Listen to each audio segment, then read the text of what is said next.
नमस्कार। आज ज्येष्ठ कृष्ण सप्तमी शके 1938 सादर करीत आहोत ठाणे वार्ता। ठळक घडामोडी। ठाणे तसंच धरणांच्या पाणलोट क्षेत्रात पावसाची चांगली हजेरी, मात्र गेल्या वर्षीच्या तुलनेत कमी पाऊस। कळव्यातील शिवसेना शाखेच्या बांधकामावर कारवाई करण्याची आमदार जितेंद्र आव्हाडांची मागणी।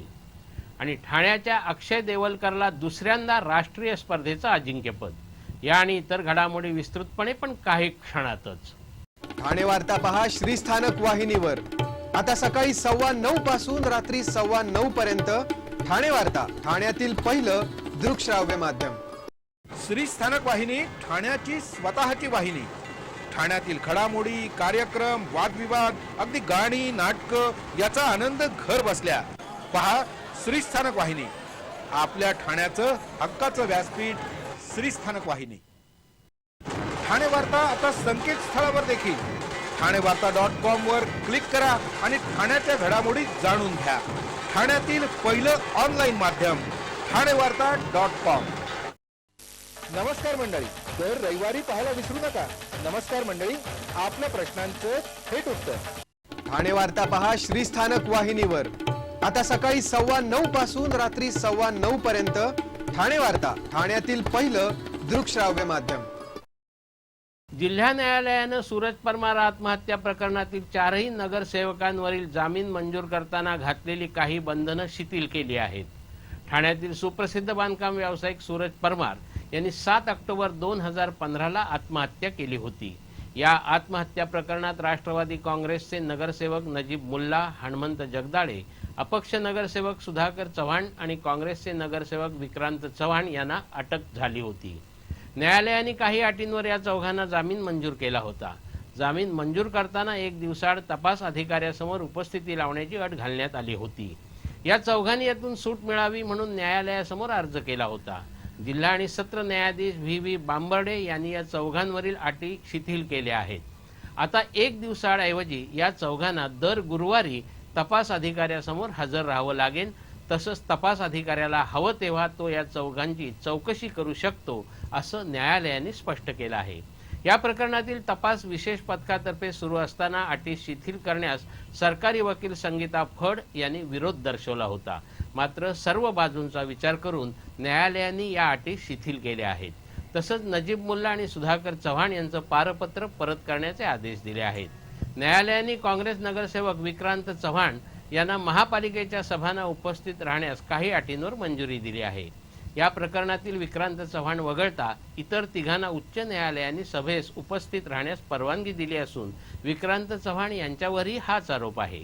त्यामुळे विक्रांत चव्हाण यांनाही सभेला उपस्थित राहण्याची परवानगी मिळावी, अशी बाजू चव्हाण यांचे वकील राजन साळुंके यांनी मांडली होती। न्यायालयाने दोन्ही बाजूंचा विचार करून विक्रांत चव्हाण यांना सभेला उपस्थित राहण्यास काही अटींवर मंजुरी दिली आहे। या प्रकरणातील साक्षीदार असलेल्या महापालिका अधिकाऱ्यांवर दबाव आणू नये या अटीवर न्यायालयाने ही मंजुरी दिली आहे। 2,500 कोटीच्या बेकायदेशीर इफेड्रिन साठ्याप्रकरणी एव्हान लाईफ सायन्सेसचा माजी संचालक मनोज जैनसह 11 जणांना अटक केल्यानंतर ठाणे पोलिसांनी आपला मोर्चा शिपिंग कंपनीचा संचालक सुशील सुब्रमण्यम आणि किशोर राठोड यांच्याकडे वळवला आहे। गेल्या 3 आठवड्यापासून ठाणे पोलिसांच्या एका पथकाने गुजरातमध्ये तळ ठोकून किशोरच्या नातेवाईकांसह अनेक जणांकडे त्यांनी त्याच्या ठाव ठिकाण्याची चौकशी सुरू केली आहे।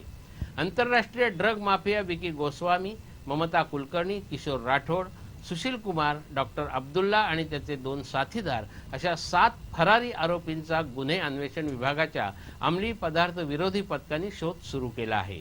यातील किशोरच्या वडिलांसह काही नातेवाईकांना ठाण्यात चौकशीसाठी यावं लागणार असल्याचं एका वरिष्ठ अधिकाऱ्यांनी सांगितलं।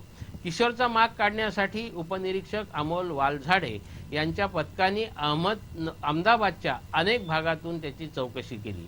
त्याबरोबर गुजरातमध्ये आणखी कोणत्या ठिकाणी इफेड्रिन पाठवण्यात आला आहे का याची चाचपणी केली जात आहे। परिवहन अधिकाऱ्यासह चालकाला मारहाण करणाऱ्या खासगी बस चालकाला कळवा पोलिसांनी अटक केली आहे।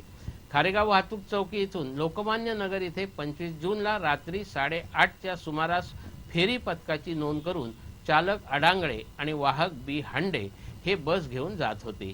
त्यावेळी त्यांच्या बसला ओव्हरटेक करून पुढे जाण्याच्या प्रयत्नात असलेल्या मंगेश भोईर यांच्या खासगी बसची परिवहनला धडक बसली।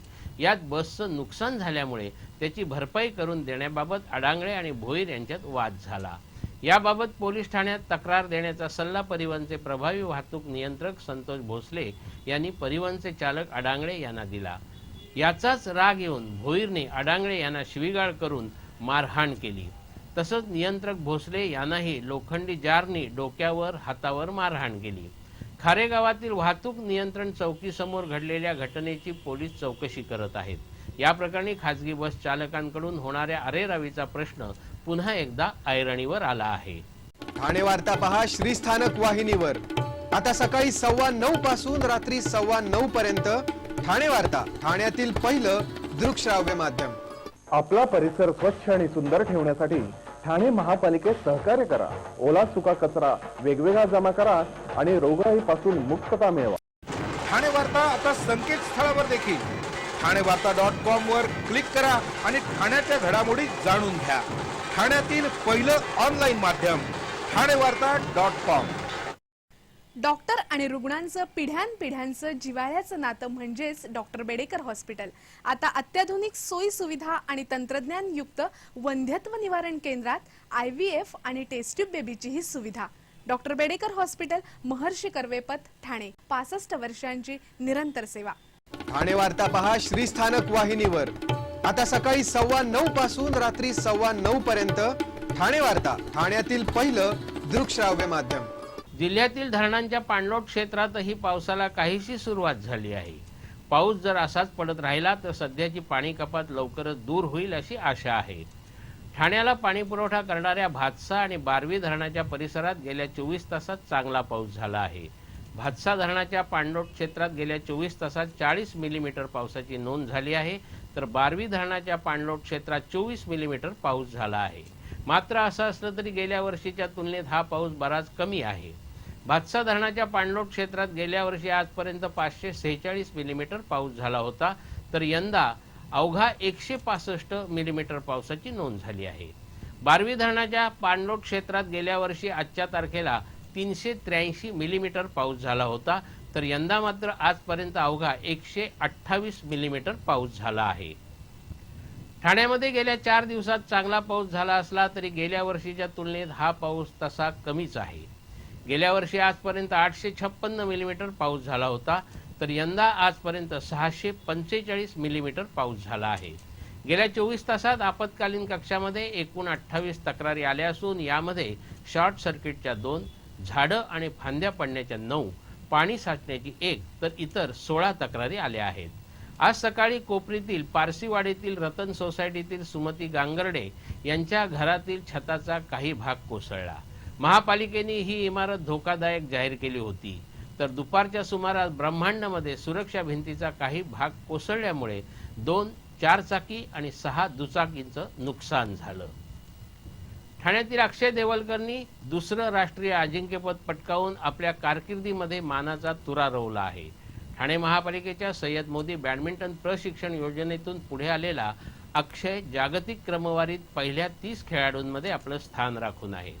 2013च्या यशानंतर खुल्या राष्ट्रीय बॅडमिंटन स्पर्धेमध्ये त्यानं मिळवलेलं हे दुसरं अजिंक्यपद आहे। अक्षय देवलकर यांनी प्रणव चोपडा बरोबर खेळताना आल्विन फ्रान्सिस आणि तरुण कोना या जोडीचा पराभव करत राष्ट्रीय अजिंक्यपदावर आपलं नाव कोरलं। त्याच्या या यशाबद्दल ठाणे बॅडमिंटन असोसिएशननं त्याला 1 लाख रुपयांचं विशेष पारितोषिक दिलं असून पालकमंत्र्यांनीही त्याला 1 लाख रुपये दिले आहेत। अक्षय आता खुल्या अमेरिकन आणि कॅनेडियन स्पर्धेत भारताचं प्रतिनिधित्व करत आहे। कळव्यातील शिवसेना शाखेबाबत लावलेला नियम सर्व पाडलेल्या बांधकामाला लावावा अशी मागणी राष्ट्रवादी काँग्रेसचे आमदार जितेंद्र आव्हाड यांनी पालिका आयुक्तांकडे एका निवेदनाद्वारे केली आहे। महापालिका आयुक्तांनी एप्रिलपासून ठाण्यामध्ये रस्ता रुंदीकरण मोहीम सुरू केली। या मोहिमेदरम्यान गोरगरिबांचा हक्काचा निवारा जमीनदोस्त करण्यात आला होता। या रस्ता रुंदीकरणात अनेकांच्या दुकानांवर कारवाई झाल्यामुळे त्यांची रोजीरोटीही हिरावून घेतली गेली। एकीकडे गोरगरिबांवर अन्याय होत असताना कळव्यातील रस्ता रुंदीकरणात कारवाई करण्यात आलेली शिवसेना शाखा मात्र पुन्हा जोरात उभारली जात आहे। मुंबई महापालिका प्रांतिक अधिनियम 1948 नुसार अनधिकृत बांधकाम पाडलं असताना ते पुन्हा बांधण्यासाठी परवानगी देण्याचा अधिकार स्थानिक स्वराज्य संस्थांना नाही. त्यामुळे पालिका आयुक्तांनी या प्रकरणी व्यक्तिशः लक्ष घालून अशा बांधकामांवर 24 तासात कारवाई करावी अशी मागणी आमदार जितेंद्र आव्हाड यांनी केली आहे.